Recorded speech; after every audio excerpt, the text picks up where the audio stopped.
Actu Foot Podcast. Le son du ballon. Et bonjour et bienvenue sur Actu Foot Podcast pour ce nouveau numéro du débrief. On va revenir sur l'actualité incroyable de ce week-end pour le football azuréen et pour m'accompagner aujourd'hui le seul, l'unique, le grand, le très fort. Enfin, vous le connaissez sous son pseudo Johan, groupe C, National 2, tout ce que vous voulez sur Instagram. Bonjour Johan, comment vas-tu ? Ça va très bien, tu l'as juste dit à l'envers, mais c'est bien. Voilà, bah écoute, c'est pas très grave. Et Nathan qui est avec nous aussi, mais que vous n'allez pas entendre puisque Nathan est puni. Simplement après Mais il n'était pas là. Après 2 semaines de punition, il revient doucement dans le groupe, mais c'est son premier entraînement collectif, donc Il reprend que maintenant. Voilà. On est en train de juger un petit peu. Voilà. Son prochain match sera lundi prochain. Ouais. En attendant, il s'entraîne, il a un entraînement individuel. Intensif. Voilà, exactement, et intensif, bien entendu. Bien sûr, aujourd'hui, on va revenir sur ce week-end de N2 assez dingue. La N3 avec enfin pour Rivera son maintien assuré. Il y a eu aussi 2 matchs en retard en R3, mais surtout également de la Coupe Côte d'Azur avec les demi-finales qu'on a couvert avec Johan, le grand Johan, bien sûr, qui n'est pas présent que sur la N2. Il est aussi présent sur du football de district. Il est présent quand il faut. Oui. Il est toujours là, Johan. On essaye. Incroyable. On essaye d'être là. Hein, mais... T'as bien raison. C'est ce qu'il faut. Et c'est bien. Il ne faut pas qu'essayer, il faut faire. Ah bon, on fait. Et c'est celui qui ne fait pas qui a tort. Donc. Bon point pour toi. Merci, c'est gentil. On va commencer par peut-être un sujet qui fâche pour toi, parce que c'est quand même un match qui était important, qui a été un peu plus compliqué que prévu. C'est cette défaite de Cannes à Nîmes, 3-0. Que dire ? Que dire ? C'est Nathan qui est en train de rigoler. Il est en train de se foutre de ta gueule parce que il voit ta tête se décomposer. Mais je suis obligé de te poser cette question. Non, mais t'as raison. J'étais au match. Donc voilà. Donc on a vu Nîmes au-dessus.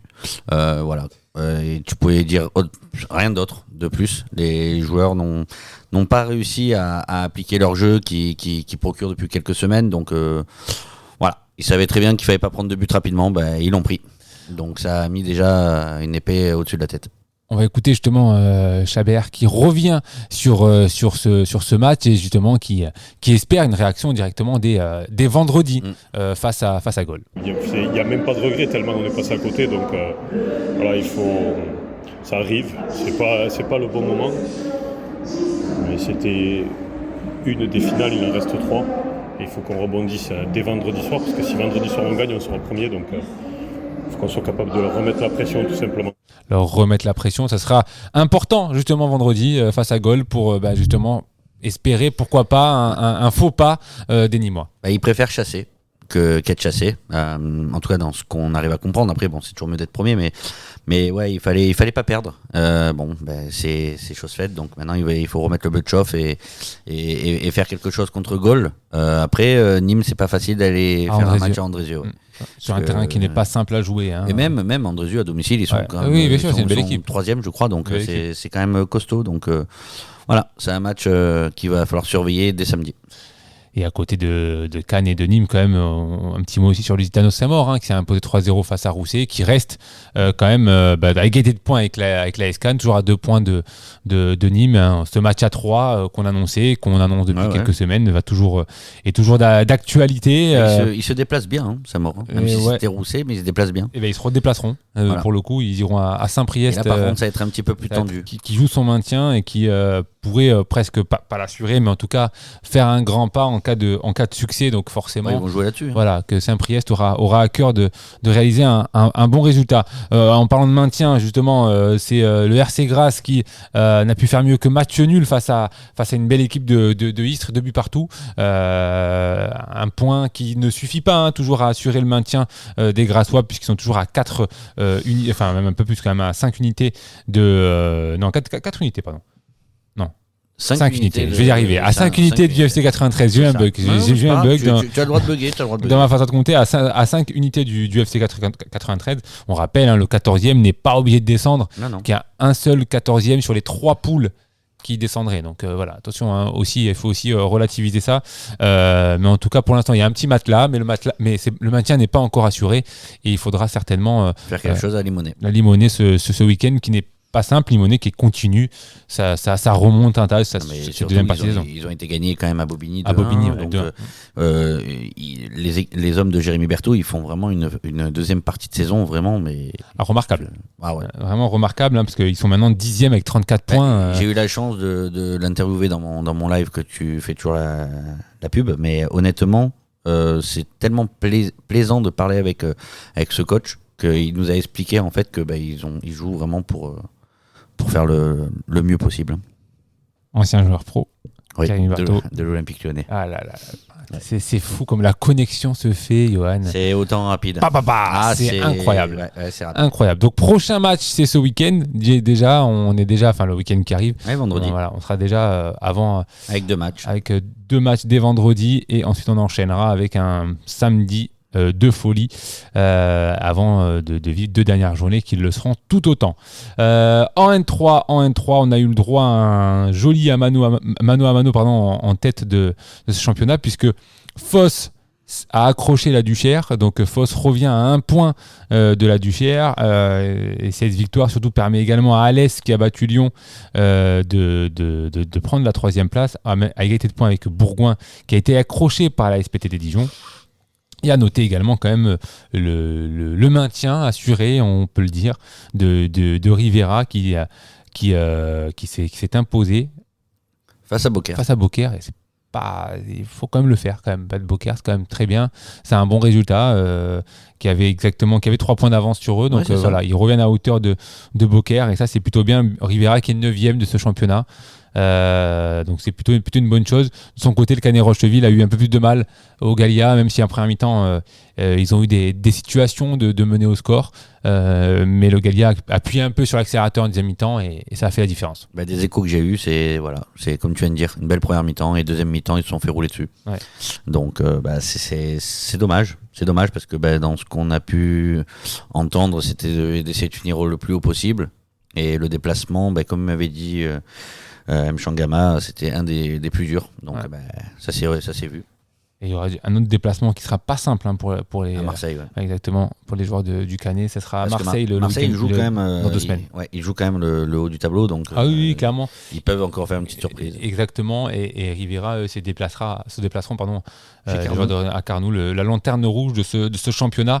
Mais ça, dans 2 semaines, le week-end prochain, pas de N3. Ouais. Pas de N3, donc on n'en parlera pas dans le débrief non plus. Voilà. Mais en tout cas, bon résultat pour Rivera, qui permet enfin d'assurer son maintien, et Hervé Bernier en tout cas doit être forcément satisfait. Il y a un article qui arrive très prochainement, si je dis pas de bêtises, jeudi, Nathan. Voilà, jeudi à 9h30. On est précis chez le foot. Et il est matinal. Il est quand même très matinal. Jeudi 9h30, on revient un petit peu justement sur ce maintien et sa satisfaction, forcément, d'avoir obtenu ce maintien. Il y a eu de la R3 également, et un match en retard qui nous intéressait plus qu'un autre. C'est celui de l'Entente Saint-Sylvestre-Nice Nord. Ont-ils réussi à faire la passe de 9 victoires d'affilée, si.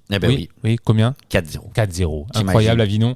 Donc ce succès leur permet encore une fois d'avancer, et puis avant ce duel face à La Ciotat ce week-end, ce dimanche. Nathan, d'ailleurs, il nous en parlera lundi prochain. Oui, il va pouvoir nous parler d'Olivier Fernandez et de ses hommes. Exactement, il va pouvoir nous parler de tout ça, mais en tout cas ça va être un gros match, le deuxième face au troisième. On s'y attend à une rencontre disputée entre ces 2 équipes, forcément, sachant que le leader, l'AS Brignoles, se déplacera du côté de Saint-Didier, Pernoise. Avec une pelouse très difficile. Pas simple d'aller jouer là-bas. Ça peut jouer dans la balance. Ça, c'est vraiment pas simple du tout. À surveiller. On surveillera ça forcément de très près.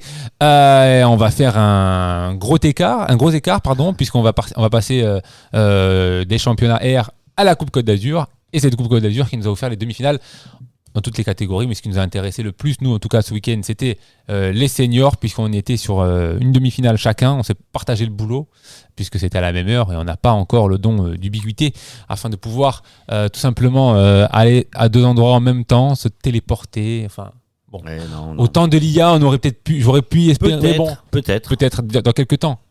Où est-ce qu'on divague ? On fera comme Mimi Mati. Ça serait pas mal. Hey, ça te va bien, en plus t'es un peu petit. Allez. On passe à autre chose. C'est pas grave. On va enchaîner sur cette première demi-finale. Et cette première demi-finale, c'était la plus incroyable, en tout cas. C'est ce match entre Mougins et Ranguin. Sur le papier, le duel était complètement déséquilibré. Ouais, c'était David contre Goliath. Mais sur le terrain, c'était pas ça du tout. Jérémy Bouchakour était très énervé au bout du premier quart d'heure parce qu'il n'a pas reconnu ses joueurs. 2-0 pour Ranguin à 6 minutes de jeu. Donc déjà une entame catastrophique. Ouais, flamboyante pour le Ranguin, mais catastrophique pour Mougins. Après on connaît la tactique de Fred Mathias qui adore rentrer pour faire des surprises. Donc ça c'était vraiment très très bien. Après Mougins revient 2-1 sur un penalty de Turlure. Après 3-1 pour Ranguin, donc ils reprennent encore un but et 3-2, 3-3, donc déjà tu as 6 buts dans une 3-3 à la mi-temps. C'est énorme. C'est ouf. Et après à la 85e, un but qui vient de nulle part de Ranguin et sur une erreur de marquage, ils se font égaliser à la 89e. Incroyable. Donc Fred Mathias a un petit peu il était un petit peu écœuré sur la fin parce qu'il pensait que c'est un peu de sa faute. Il aime jouer offensivement et il aurait pu faire des choix un petit peu plus défensifs, mais c'est pas sa façon d'être, donc il le regrette un petit peu, mais bon, c'est comme ça. On va écouter d'ailleurs Fred Mathias qui revient sur ce match. Alors beaucoup d'amertume et beaucoup de joie dans les deux. Donc joie parce qu'on pensait pas attaquer le match aussi fortement que ça, vraiment. Mener 2-0 au bout de quelques minutes, c'était pour moi incroyable. Après, même si je connais mes joueurs, ils avaient une facilité, qu'ils ont une envie. La plupart, ils ont vraiment un gros niveau, même ils sont en D3. La plupart de mes joueurs, c'est des joueurs qui ont des niveaux R3, R2. Donc, j'ai pas à rougir de ça. Donc voilà, petite amertume, c'est mener 4-3 à la 88e, 89e et se faire égaliser comme ça sur un corner bêtement, marquage. Et voilà, c'est un petit coup d'amertume. Sinon, je suis content de mon groupe. Je remercie les supporters qui étaient là. Je remercie le président. Et voilà, il nous reste 2 matchs de championnat pour finir la saison comme il faut. Et aller chercher forcément ce titre en D3 Poula avant de s'orienter vers cette saison de D2 qui attend la saison prochaine. Ouais, ils ont 4 points d'avance. Donc maintenant, comme il dit, il veut finir très bien. Et au moins, ça sera très bien pour le président Laïd Bouzetti. Exactement. Du côté de Bouchakour également, forcément, il y avait un petit peu, on va pas dire d'agacement, mais il était un petit peu surpris également par ce résultat, puisqu'il ne s'attendait pas forcément à ce que son équipe évolue de cette manière. Non, l'objectif c'était la qualif. Ils l'ont eu, malgré des rebondissements. Après ils ont relevé la tête, ils ont mis les buts sur les pénaux, donc la qualif est là. On va l'écouter également. D'abord, je voudrais féliciter Ranguin, parce qu'ils ont fait le match qu'il fallait pour pouvoir nous mettre en difficulté, et ça a été largement le cas. Notre prestation elle n'a pas été bonne, de la première à la 95e minute. Après on va féliciter les gars parce qu'ils ont eu la ressource mentale à 3-1 en milieu de première mi-temps et à 4-3 à la 89e de pouvoir revenir au score. Mais c'est vrai que le contenu n'y était pas aujourd'hui. On va retenir la qualif. C'était malgré tout l'objectif avant le match. Mais on va retenir essentiellement que ça. Essentiellement que ça, et la qualif qui leur permettra d'affronter le vainqueur de l'autre demi-finale qui se dispute entre le CAS et Kabdaï. Et là, c'est Kabdaï qui s'est imposé, donc la hiérarchie a été respectée. Kabdaï pensionnaire de D1 et le CAS pensionnaire de D2. Kabdaï donc qui s'est imposé 2-1. Là aussi un match avec des rebondissements, un match où l'arbitrage a un petit peu joué son jeu entre guillemets, et justement le coach de Kabdaï, le coach président de Kabdaï du CAS n'était pas vraiment très satisfait de tout ça et a tenu à réagir. J'ai un sentiment mitigé, fier de mon groupe, fier de mes joueurs aujourd'hui, mais aussi mélangé avec une grosse colère, car je pense que l'arbitrage n'a pas été du tout à la hauteur. Il y a des décisions qui sont incompréhensibles et des décisions qui nous sont très défavorables. Je pense qu'il y a au moins un minimum un penalty pour nous en début de match. Il y a au moins un carton rouge pour eux à 20 minutes de la fin, un deuxième carton rouge. Et surtout, à 3 minutes de la fin, siffler un penalty comme il a été sifflé, c'est totalement inadmissible. Alors, on en parlera justement sur ActuFoot cette semaine sur comment juger un arbitre, comment comprendre les décisions d'un arbitre. On sortira un papier ce jeudi également. Comme quoi, jeudi. Jeudi, on travaille. C'est the place to be. Soyez à l'affût. Jeudi, il faut vraiment être à l'affût sur ActuFoot. Mais là, effectivement, c'était pas simple. Et ce penalty, bien joué par Kazarian, il a dit lui-même. Voilà, c'est un petit peu filou. Il a su aller le chercher. Il l'a obtenu. C'est le jeu aussi. On a envie de dire. Voilà, exactement. C'est un petit peu le jeu et c'est ce qui a permis également à son équipe d'aller chercher cette qualification. Donc forcément, il y a de la satisfaction et de la satisfaction, du côté du coach Christophe Dumoulin, qui était content que son équipe soit qualifiée, même si forcément un petit peu frustré quand même cette deuxième mi-temps notamment où Cap d'Agde a un petit peu laissé passer son match qui aurait pu se faire très très peur. On est très content de la qualification parce que ça fait une petite cerise sur le gâteau sur une belle saison, donc ça permis de finir en beauté. Maintenant, c'est vrai que sur le contenu, on a fait une première mi-temps assez correcte qu'on voulait. Après, on a subi un peu contre une belle équipe du CAS qui a cru jusqu'au bout et qui était revenu. Après, on a réussi à repartir de l'avant et gagner ce match. Après, ça pouvait tourner d'un côté comme de l'autre. On a peut-être cette petite expérience de AD1, on va dire, mais c'est une belle équipe. Elle aurait mérité tout autant que nous.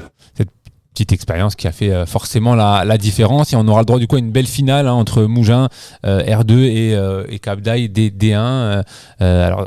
Mougins groupe senior, sinon Bouchacourt risque de nous le faire remarquer. C'est le groupe senior, même si forcément c'est la R2 qui est inscrite. Et voilà. T'es obligé de mettre déjà 10 joueurs. Exactement. Donc il y aura quand même, un jeu. Ça sera un beau match.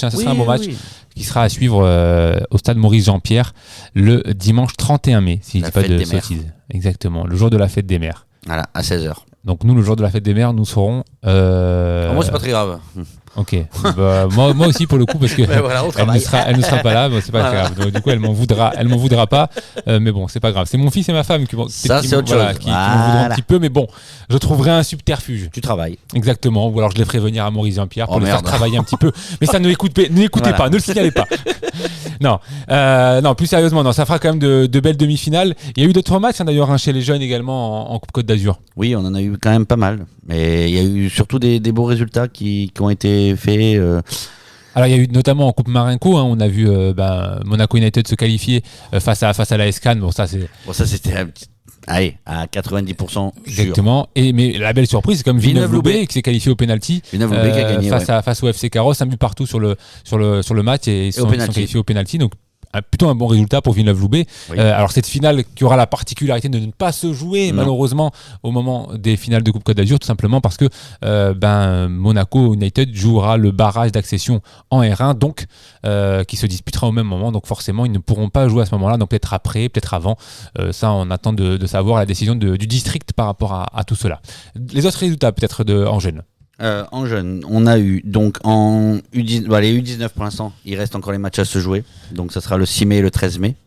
En U17, on a La Fontaine qui a gagné contre l'USCA, donc ils affronteront soit Mougins, soit Cannes qui va jouer le 13 mai.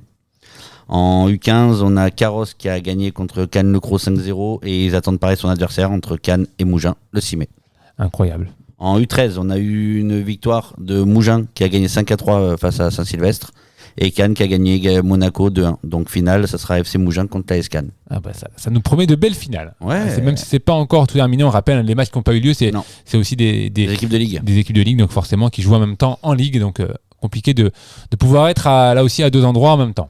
Pareil pour les féminines. En U18, ça sera Monaco qui attendra la finale. Ils joueront contre soit l'OAGLP, soit Nice, le 6 mai, pareil.